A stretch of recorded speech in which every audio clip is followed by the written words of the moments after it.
What's up YouTube? This is Dragon back with another vlog. So your video we'll be talking about the bike that was launched in 2015 by the most renowned motorbiking company Yamaha. And talking about the bike, this is the bike that is fast, comfortable and super sexy.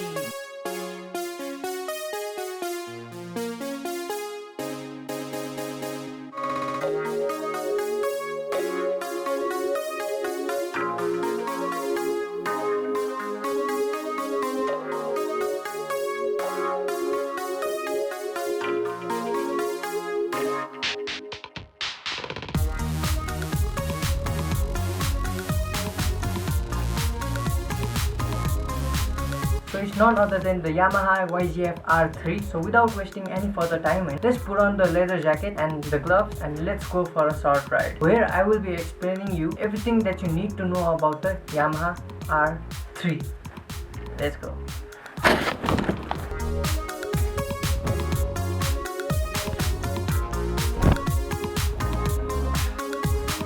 Bike nikala.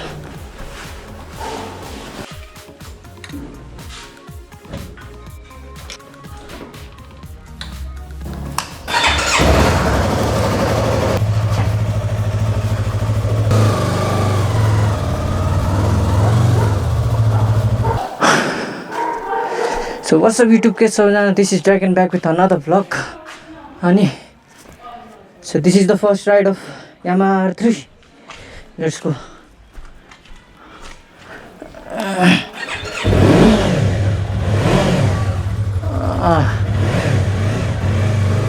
चलो हैन ओ कस्तो तारे यार सही यस्तो मजाले turn हुने क्या ताने गर्छ कस्तो रिफाइन इन्जिन क्या यस्तो सजिलै तान्ने ल यो क्यामेरा खिच्छ अहिले हामी बोले खिचिरहेछ पुरै खिचिरहेछ अहिले बोलेको नि आउँछ नि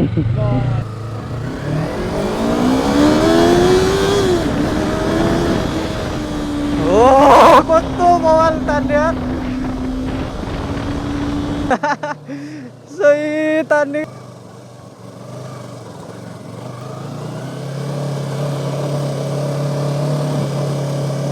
सो यो चाहिँ Yamaha R3 हो हैन अनि यसमा इन्जिन चाहिँ छ 321cc प्यारलल ट्विन इन्जिन अनि यो चाहिँ 42 bhp पावर यसले निकाल्छ इन्जिनले सो त्यो पावर चेक गरिहालौँ 1 2 3 ब्रेक टेस्ट गरौँ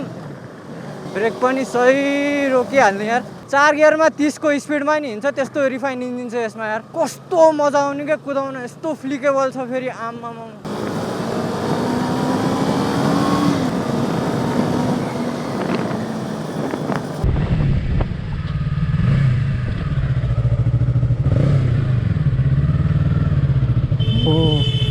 कस्तो दामी क्या खाल्टाखुल्टीहरुमा पनि चेक गरौँ हैन सस्पेन्सन चलाउनलाई चाहिँ सस्पेन्सन एकदम राम्रो छ यसको हैन पछाडी बस्ने मान्छेलाई चाहिँ एकदम गाह्रो हुँदो रहेछ अस्ति साथीलाई चलाउन दिएर पछाडी बसेकोमा बाबा 15 मिनेटमै बीबीसीडी भएको थियो बस्दा बस्दै डट ड्यामेज भएको थियो हैन सो अहिले चाहिँ हामी यहाँभित्र बाटो जाँदैछौँ ल हामी आइपुग्यौँ एनएमसी बाइकलाई पार्कमा राख्दिउँ हैन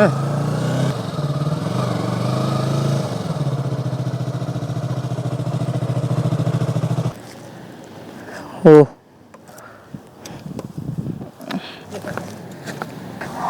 बाइक यहाँ होस् एकछिन मामला पार्किङबाट भित्र जाँदैछु हैन पीसीआरको रिपोर्ट लिनलाई दाइ पीसीआर रिपोर्ट कता हो यसको माथि कति तल माथि 4 तल माथि ए ल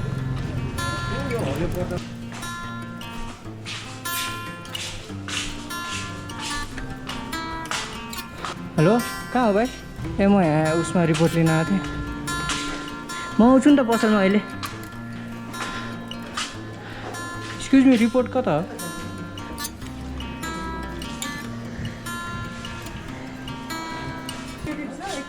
गयो है थ्याङ्क यू ए नेगेटिभ ठिक छ अब गर्नुहुन्छ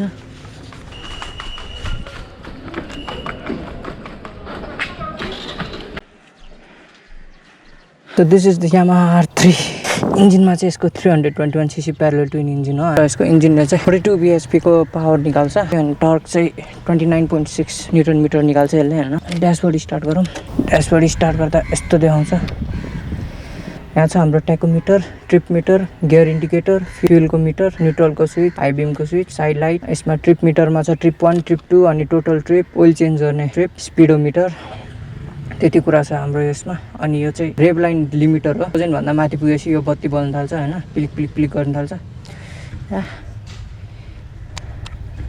अहिले यहाँबाट निस्क्यौँ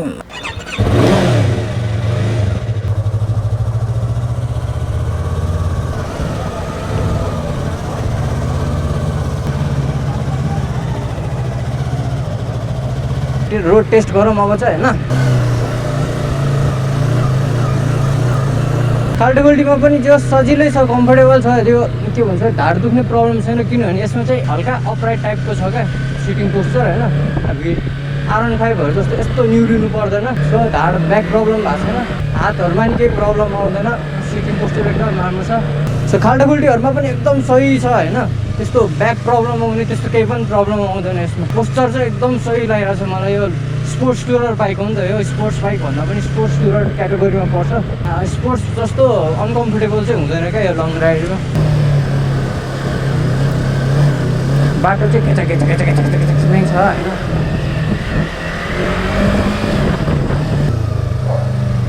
ए यस्तो खाल्टोमा त सुइसै हो कन्ट्रोल चाहिँ एकदम दामी हुन्छ क्या यो बाइकमा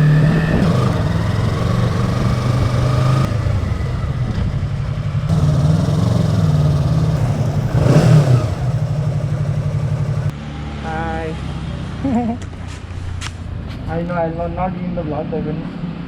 Bye. हुन्छ त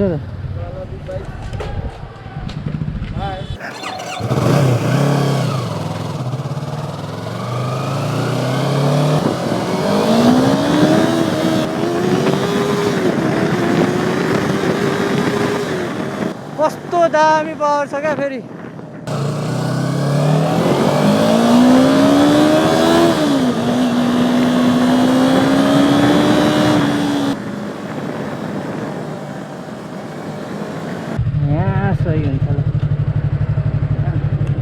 this is the bike so यो चाहिँ फुल्ली फेयर्ड इन्जिन हो हैन देख्न सक्नुहुन्छ टक्क पुरै इन्जिन कभरले सट्ट भरेको छ लिक्विड कुल प्यारलल ट्विन इन्जिन भयो 42 bhp एट 10,000 rpm हैन सो ब्रेकिङको कुरा गर्नुपर्दा यसमा अगाडि 298 mm को डिस्क प्लेट दिएको छ सिंगल हैन सिंगल 220 mm को डिस्क प्लेट दिएको छ डिस्क प्याडको प्राइस चाहिँ अगाडिको 16,000 छ पछाडिको 3200 कि 3600 जति छ पछाडिको सो यो बाइकमा चाहिँ एबीएस छैन त्यो चाहिँ 2016 को मोडल हो 2018 को मोडलदेखि मात्रै एबीएस आएको छ अगाडि टायर छ स्टकमा चाहिँ एमआरएफ को 110/70/17 को आउँछ मैले चाहिँ अहिले मेजेलर M7 हालेको छु पछाडि स्टक चाहिँ आउँछ एमआरएफ 140/60/17 को आउँछ तर मैले चाहिँ मेजेलर M7 हालेको छु 150/60/17 को अलिकति वाइडर हुन्छ यो अनि मेजेलर M7 भनेपछि ग्रिप एयर एकदम खतरा हुन्छ यो फ्युल ट्याङ्कको कुरा गर्नुपर्दा फ्युल ट्याङ्कमा चाहिँ छ 14 लिटर्स एभरेज चाहिँ यसले 20 जतिको दिन्छ भनेपछि फुल ट्याङ्कमा यो 280 झन्डै 250 देखि 280 किलोमिटरसम्म हिँड्छ मिरर चाहिँ यसको यस्तो खाली मिरर आउँछ यस्तो भित्र क्लोज गर्न मिल्ने अनि यस्तो मिलाउन मिल्ने मैले बाहिरबाट हालेको भनेको यसमा साइड लाइट हो आफ्टर मार्केट हालेको भनेको अगाडिको ट्विन हेडलाइट तर हेडलाइट चाहिँ हेलोजिनमा हो सो यसको पछाडि चाहिँ एलइडी टेल ल्याम्प दिएको छ अगाडिको हेलोजिन भयो नि पछाडि चाहिँ एलइडी को टेल ल्याम्प छ सही देख्छ सो आफ्टर मार्केट मैले एड गरेको भनेको यो साइड लाइट भयो फ्रेम स्लाइडर मेजेलरको अगाडि पछाडिको टायर यसको साइलेन्सर त्यस्तो राम्रो आवाज छैन यो बाइकको खासियत चाहिँ इन्जिनको आवाज चाहिँ एकदम राम्रो छ बजाइदिइहालौँ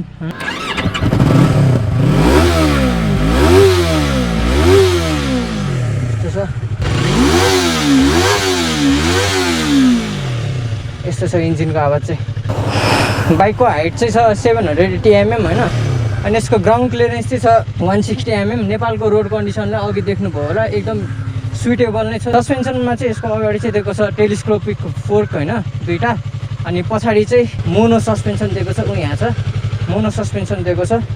अनि यसको कर्ब वेट चाहिँ 167 किलोग्राम छ होइन, 167 केजीको बाइक छ यो। सो यामाहाको यो R3 चाहिँ इन्ट्री लेभल स्पोर्ट्स बाइक भन्छ बाहिरतिर होइन, तर नेपालमा चाहिँ इन्ट्री लेभल भन्न अलि मिल्दैन यसलाई, किनभने इन्ट्री लेभल भनेपछि नेपालमा चाहिँ 150 को क्याटेगोरीमा पर्छ, अनि यो चाहिँ त्योभन्दा एक स्टेप माथिको पर्यो 300cc। यसको कम्पिटिटर भनेको चाहिँ RC 390 छ, निन्जा 300 छ, बेनेली 302R छ नेपालमा चाहिँ फुल्ली फेयर्डमा यसको कम्पिटिसनमा चाहिँ। बाइकको लुक्सको अनुसार चाहिँ पुरै सार्प छ क्या, बाइक चाहिँ एकदम सार्प छ, एरोडाइनामिक एकदम मिलाएर बनाएको छ यो बाइक चाहिँ होइन। सो या बेसिकली बाइकको बारेमा चाहिँ त्यति नै हो। सो फार सो गुड, एकदम इन्जोय भयो, एकदम रमाइलो भइरहेछ यो बाइक कुदाउन होइन। अब ड्रिम बाइक भनेपछि अब ड्रिम बाइक हो नि त। So let's go, 0 to 60 try गरिहाल्नु पऱ्यो उयो कर्नरमा। सो 0 to 60 ट्राई गर्नु पऱ्यो अब, सबै गाडीहरू जाओस् होइन।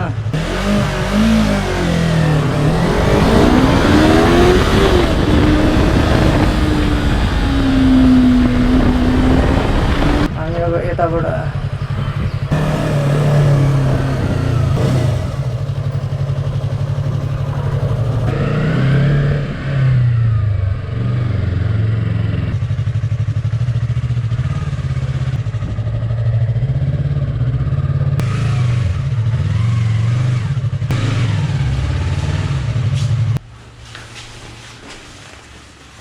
सो या भर्खर राइड गरेर आइयो, एकदम रमाइलो भयो, यस्तो मजा आउँछ यो बाइक कुदाउनु चाहिँ होइन। So I am really very much satisfied with the purchase. So बाइकको looks, engine, power, handling, comfort सब एकदम खतरा छ, एकदम मलाई जस्तो चाहिएको थियो त्यस्तै छ होइन। And I am really very satisfied with the bike. त्यति भन्दै बाइकको कलर सेफ्टीको लागि अब we are going to put the 9H ceramic coating for the bike होइन।